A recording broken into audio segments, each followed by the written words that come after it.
नाज़रीन आदाब, अधूरे ख्वाब की इस खास पेशकश में आप सभी का खैर मकदम है।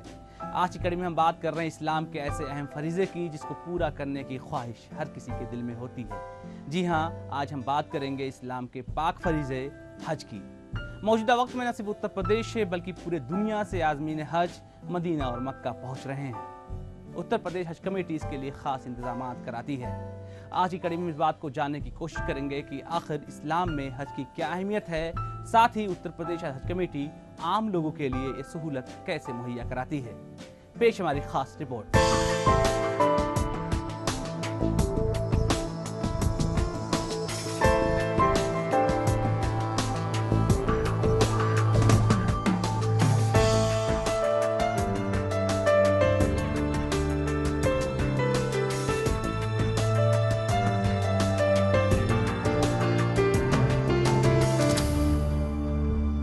इस्लाम धर्म में हज की बहुत अहमियत है। पवित्र कुरान में कहा गया है कि हर मुसलमान को जो शारीरिक और आर्थिक रूप में सक्षम हो उसको अपने जीवन में एक बार हज जरूर करना चाहिए। हज इस्लामिक कैलेंडर यानी अंतिम माह जिल-हिज्जा के महीने में किया जाता है। पूरी दुनिया से लोग हज के लिए सऊदी अरब में जद्दा से 80 किलोमीटर की दूरी पर स्थित मक्का शहर जाते हैं। हर मुसलमान का एक फरीज़ा है कि ज़िंदगी में एक बार हज वाजिब है, लेकिन उसके कुछ उसूल हैं कि पहले इंसान जो है पहले अपनी ज़िम्मेदारियां पूरी करे। मसलन के जवान लड़कियां घर में हैं और आपके पास इतना नहीं है कि आप उनकी शादी कर पा रहे हो या कोई मसले हैं और आप क़र्ज़ लेके हज करने के लिए चले जाएं, तो ये इस्लाम में इसकी इजाज़त नहीं है। आप पहले अपनी ज़िम्मेदारियों से सबकदोश हों, लेकिन आप मेहनत करके इतना अपना इंतज़ाम करें कि हज आप पर वाजिब है। अल्लाह रब्बुल इज़्ज़त ने एक ख़ास लिबास दिया है और उस लिबास यानी 2 चादरें होती हैं, उसको इहराम के नाम से जाना जाता है। और लब्बैक अल्लाहुम्मा लब्बैक लब्बैक ला शरीक लक लब्बैक इन्नल हम्द वन निअमत वल मुल्क ला शरीक लक, ये तलबिया है जिसको हाजी अदा करते हैं। जब से इहराम पहनेंगे उसी वक्त से ये तलबिया पढ़ते हुए हज के मकामात तक जाएंगे। हज में कुर्बानी की बड़ी अहमियत होती है। कुरान शरीफ में कुर्बानी का जिक्र है। कुर्बानी हजरत इब्राहीम अलैहिस्सलाम के बेटे इस्माइल अलैहिस्सलाम की याद में की जाती है, क्योंकि कुर्बानी मीना की वादी में पेश की गई थी। इस वजह से इसको हज का एक हिस्सा माना गया। इस्लाम के बुनियादी 5 फ़राइज़ हैं, नमाज, रोज़ा, हज, ज़कात। और इन्हीं 5 फ़राइज़ में से एक फ़र्ज़ है ज़कात हर उस मुसलमान पे जिसके पास कि इतना रुपया पैसा, इतना वसाइल हो कि वो हज के सफ़र के अखराजात और ख़र्चे बर्दाश्त कर सकता हो, तो उसके लिए ज़िंदगी में कम से कम एक बार हज करना ज़रूरी, लाजमी और फ़र्ज़ है। कुर्बानी जो है, कुर्बानी का जो जज्बा है कि हर पस चीज़ अपने आला चीज़ के लिए कुर्बानी देती है, जैसे जमादात, नबादात, हैवानात और इंसान। जमादात यानी ज़मीन जो कि स्टैटिक है, इमूवेबल है, जब उसके ऊपर हल चलता है, उसका सीना चीरा जाता है तो उसमें से अनाज पैदा होता है, सब्ज़ा पैदा होता है, फूल होते हैं, फल होते हैं जो कि ग़िज़ा का ज़रिया बनते हैं हैवान के लिए भी और इंसान के लिए भी। फिर इंसान के लिए हैवान कुर्बानी देता है और फिर इंसान के लिए वो मकाम आता है कि वो कुर्बानी दे और वो जिहाद का मौका होता है। हज में कुर्बानी का भी ज़िक्र है और जो हाजी होते हैं वो अल्लाह की राह में कुर्बानी भी करते हैं और वो भी हज का एक जुज़ है। और उसके बाद फिर वो इहराम को उतार देते हैं और आम इबादतें जो अल्लाह रब्बुल इज़्ज़त ने मुकर्रर की हैं उसको अदा करते हैं। हज के मायने अरबी ज़बान में ज़ियारत का इरादा करने से है। हज में चूंकि हर तरफ से लोग काबा की ज़ियारत का इरादा करते हैं, इसलिए इसका नाम हज रखा गया। हज के अंदर अल्लाह रब्बुल इज़्ज़त ने दोनों इबादतें जमा कर दी हैं। इंसान जिस्म के साथ और माल के साथ अल्लाह की बारगाह में हाजिर होता है और अल्लाह रब्बुल इज़्ज़त के सामने अपनी बंदगी का, अपने इश्क का मुज़ाहरा करता है। आप जानते हैं कि हर इंसान को अल्लाह रब्बुल इज़्ज़त ने इस बात का हुक्म दिया है कि वो अच्छी बातों पर अमल करे और बुरी बातों से रुके। मा आताकुमुर रसूलु फ़ख़ुज़ूहु व मा नहाकुम अन्हु फ़ंतहू। और अच्छी बातों पर अमल करना और बुरी बातों से रुकना उसी वक्त हो पाएगा जब इंसान के अंदर दो बातें पाई जाएं, एक खौफ और दूसरे शौक़। खौफ का मतलब होता है डर और शौक़ का मतलब होता है इश्तियाक किसी चीज़ का, किसी चीज़ की चाहत। तो अल्लाह रब्बुल इज़्ज़त ने नमाज के अंदर दोनों सिफ़ात रखी हैं। एक तरफ खौफ भी होता है कि अल्लाह रब्बुल इज़्ज़त के सामने हम खड़े हैं और वो हमको देख रहा है, और दूसरी तरफ ये है कि अल्लाह रब्बुल इज़्ज़त ने हमारे लिए बहुत सी नेमतें तैयार की हैं।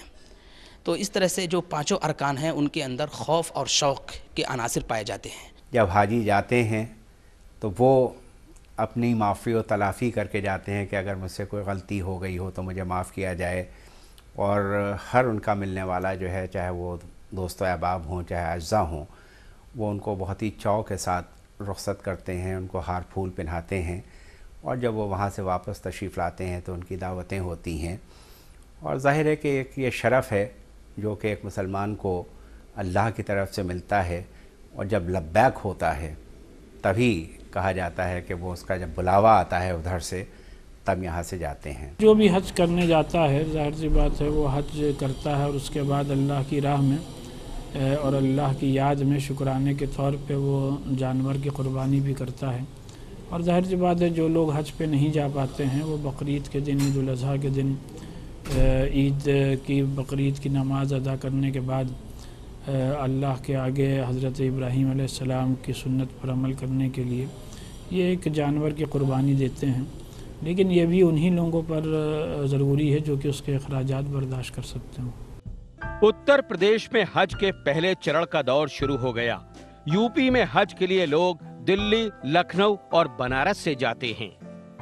2014 के लिए हज पर जाने वाले लोगों का हवाई सफर 27 अगस्त से शुरू हो चुका है। यह दौर 12 सितंबर तक जारी रहेगा। उत्तर प्रदेश में 3 जगहों से आज़मीन हज मदीना के लिए उड़ान भर रहे हैं। उसमें लखनऊ, बनारस और दिल्ली अहम है। उत्तर प्रदेश हज कमेटी आज़मीन हज को ट्रेनिंग भी दे रही है। हज जिंदगी में एक बार जरूर करना चाहिए। इसके लिए बहुत सी तैयारियों की जरूरत होती है। बगैर तैयारी के कोई भी शख्स हज अदा नहीं कर सकता। इसीलिए सूबे की हज कमेटी और सेंट्रल हज कमेटी हज पर जाने वालों का खास ख्याल रखती है। इस बार हाजियों के लिए हमने ख़ास तौर से जनाना और मर्दाना के लिए अलग अलग वज़ू खाने बनाए हैं। उनके लिए एक्स्ट्रा टॉयलेट्स भी बनाए गए हैं जो इस बार पक्के कर दिए गए हैं। पिछली बार थोड़ा टेम्परेरी था। उनकी सहूलियत के लिए एडिशनल एक एक्सरे मशीन हमने लगाई हुई है डेडिकेटेड, और उनका सारा ध्यान हम रख रहे हैं किसी तरीके की दुश्वारी न हो। हज पर जाने के लिए पहले लोगों को मानसिक, ज़हनी और शारीरिक रूप में तैयार होना पड़ता है। इसके लिए ट्रेनिंग प्रोग्राम दिए जाते हैं।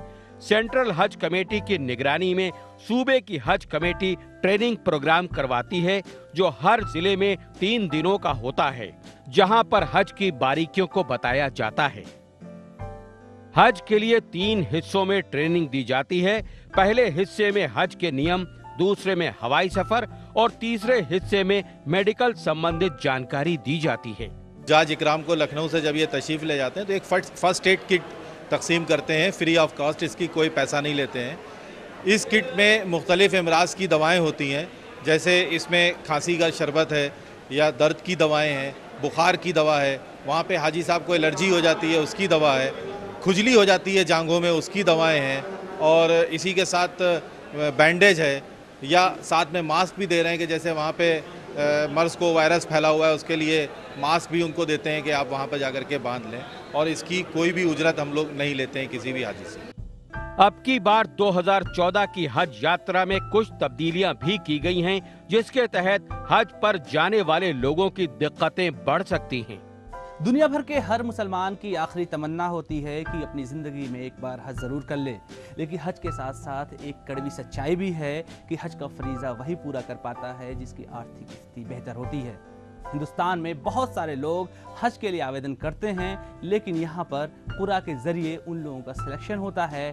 साथ ही जो लोग आर्थिक रूप से मजबूत होते हैं वही लोग सफ़र हज पर जा पाते हैं।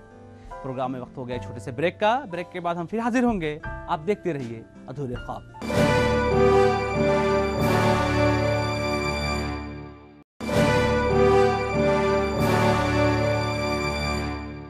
ब्रेक के बाद रुख ख्वाब प्रोग्राम में आप सभी का एक बार फिर से खैर मकदम है।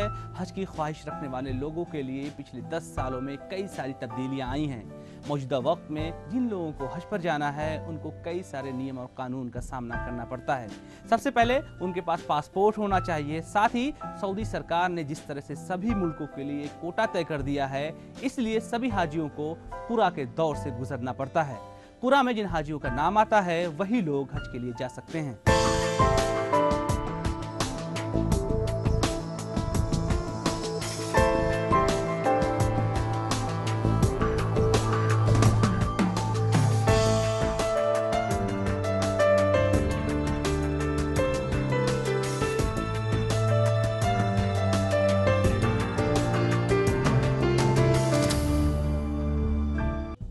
बहुत से लोग हज के लिए आवेदन करते हैं, लेकिन नाम ना आने की वजह से हज के लिए नहीं जा पाते हैं, क्योंकि कोटा बहुत कम होता है और लोगों की दरख्वास्तें बहुत ज्यादा आती हैं। सन 2008-2009 में लॉटरी का सिस्टम शुरू किया गया, क्योंकि उससे पहले लोगों को काफी परेशानी होती थी। लॉटरी सिस्टम कंप्यूटर के जरिए होता है, जिनका नाम आता है वही लोग हज के लिए जाते हैं। कुरानदाजी होती है और उस कुरानदाजी में भी बहुत सी ऐसी बातें होती हैं जो कि नाजेबा हैं, कि बहुत से ऐसे एप्लीकेंट्स हैं जिनका नाम नहीं भी उस लिस्ट में होता है और उनको कर दिया जाता है, और जो बहुत ही जेन्युइन होते हैं उनका नाम जो है वो काट दिया जाता है और वहाँ जाने के बाद उनको ज़हमतें उठाना पड़ती हैं। ये इंडियन गवर्नमेंट जो है, इनके जो रिप्रेजेंटेटिव्स होते हैं और ये हज कमेटी के जो लोग होते हैं, ये इनकी ज़िम्मेदारियाँ हैं कि वहाँ पर इनको कोई इस तरह की ज़हमतें ना उठाना पड़ें, उनके इलाज के लिए डॉक्टर्स मुहैया हों, फ़ॉरेन एक्सचेंज के लिए बाकायदा वहाँ के ऊपर बैंक्स होते हैं। इस बात में कोई शक नहीं है कि पिछले कुछ सालों में हज पर जाने वाले लोगों के लिए सहूलतें बढ़ी हैं। पहले लोग पानी के जहाज से सफ़र किया करते थे, लेकिन अब कुछ घंटों के अंदर ही हवाई सफ़र के ज़रिए लोग मदीना पहुंच जाते हैं। लेकिन मौजूदा वक्त में हाजियों के सामने जो सबसे बड़ी परेशानी है वो पासपोर्ट को लेकर के है। बहुत सारे हाजी हजरात पासपोर्ट नहीं बनवा पाते हैं, जिसकी वजह से उन्हें कुरा में शामिल हो पाते हैं, ना ही वो हज का फरीज़ा अदा कर पाते हैं। हज के सफर के लिए सबसे जरूरी पासपोर्ट होता है। खास तौर से हाजियों के लिए इंटरनेशनल पासपोर्ट का होना अनिवार्य है। लेकिन देखा जाता है कि हज पर जाने वालों को समय से पासपोर्ट ना मिल पाने से हज के लिए नाम आ जाने के बावजूद भी लोग नहीं जा पाते हैं। ज्यादातर ग्रामीण क्षेत्रों के लोगों को पासपोर्ट बनवाने में काफी मुश्किलों का सामना करना पड़ता है, क्योंकि पासपोर्ट बनवाने में वक्त तो लगता ही है, ऊपर से पासपोर्ट दफ्तरों में होने वाली दिक्कतों से लगातार हाजियों को दो चार होना पड़ता है। उत्तर प्रदेश में लखनऊ, बरेली और गाजियाबाद में पासपोर्ट के कार्यालय हैं, जहां पर हर रोज पासपोर्ट बनवाने के लिए काफी भीड़ लगी रहती है। लेकिन जानकारों के मुताबिक हज पर जाने वाले लोगों को काफी मुश्किलें आ रही हैं। जानकारों का मानना है कि पासपोर्ट जब हज कमेटी के जरिए बनता था तो उसमें काफी सहूलियतें होती थीं, जिसे सिर्फ हज के दरमियान ही बनाया जाता था, बाद में रद्द कर दिया जाता था। सूबे में बहुत से ऐसे लोग भी हैं जिनको हज के आवेदन करने में काफी दिक्कतें आती हैं। जरूरी जानकारी का अभाव और कम पढ़े लिखे होने से उनको दूसरों का सहारा लेना पड़ता है, जिसका एजेंट लोग भरपूर फायदा उठाते हैं। पूरे हिंदुस्तान में उत्तर प्रदेश के हाजियों का कोटा सबसे ज्यादा होता है, लेकिन साथ में उत्तर प्रदेश के हाजियों को सबसे ज्यादा परेशानी भी उठानी पड़ती है।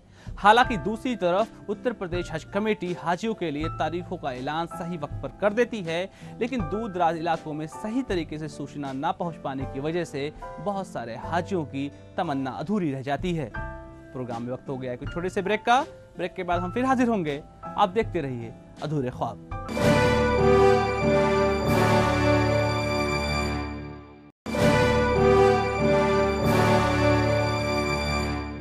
ब्रेक के बाद ख्वाब प्रोग्राम में आप सभी का एक बार फिर से खैर मकदम है। उत्तर प्रदेश से जाने वाले हाजियों की सभी फ्लाइटें लखनऊ, बनारस और दिल्ली से तय होती हैं। इन सब के बीच में कई बार ऐसा देखा जाता है कि हाजियों की फ्लाइटें लेट भी हो जाती हैं, जिससे कम पढ़े लिखे हाजियों को काफी दिक्कत का सामना करना पड़ता है। साथ ही इस साल के हाजियों को एक बड़ी परेशानी इसलिए उठानी पड़ी कि सऊदी सरकार की तरफ से वीजा आखिरी वक्त में लगाया गया। इन सारी वजहों से कई बार ऐसा होता है कि हाजी हजरात को कई तरह की मुश्किलों का सामना करना पड़ता है।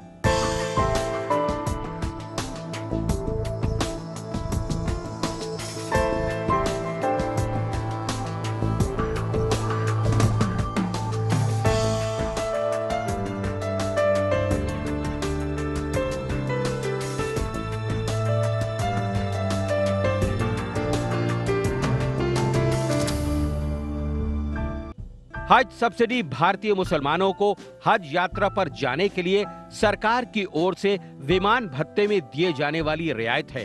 हज यात्री हज कमेटी में आवेदन करते हैं और ये रियायती किराया कमेटी के द्वारा ही दिया जाता है।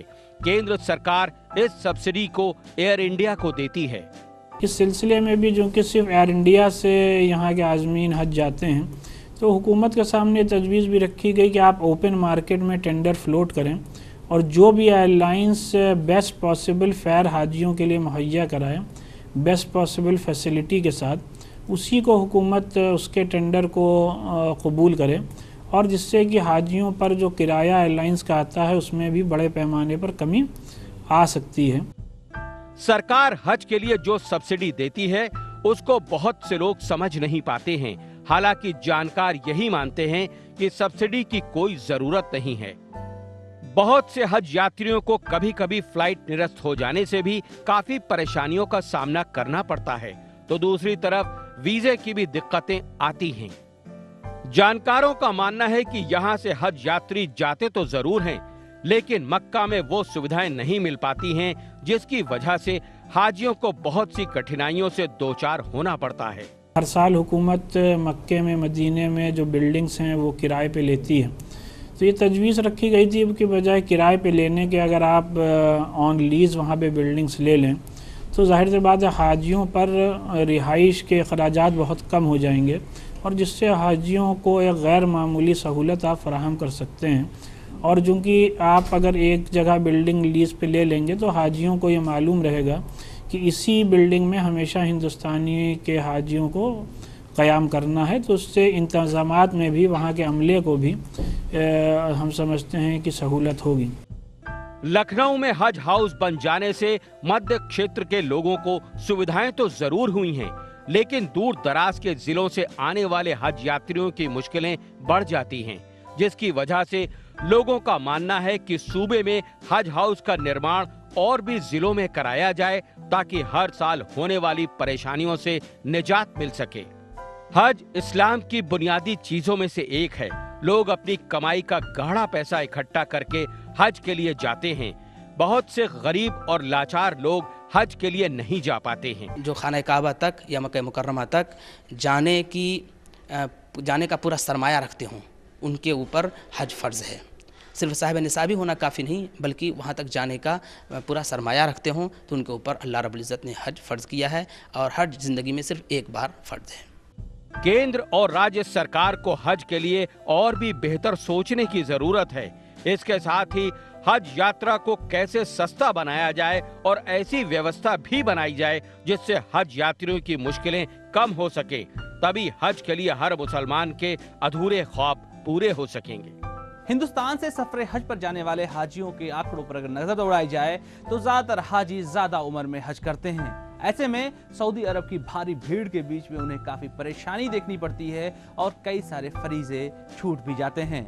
अगर थोड़ी सी लोगों में जागरूकता आ जाए, साथ ही सरकार भी इन लोगों की थोड़ी मदद करे, तो बहुत सारे हाजियों के अधूरे ख्वाब पूरे हो जाएंगे। आज के लिए बस इतना ही। हमें हमारी पूरी टीम को दी है। अगले हफ्ते फिर मुलाकात होगी मुसलमानों से जुड़े हुए किसी और मुद्दे के साथ।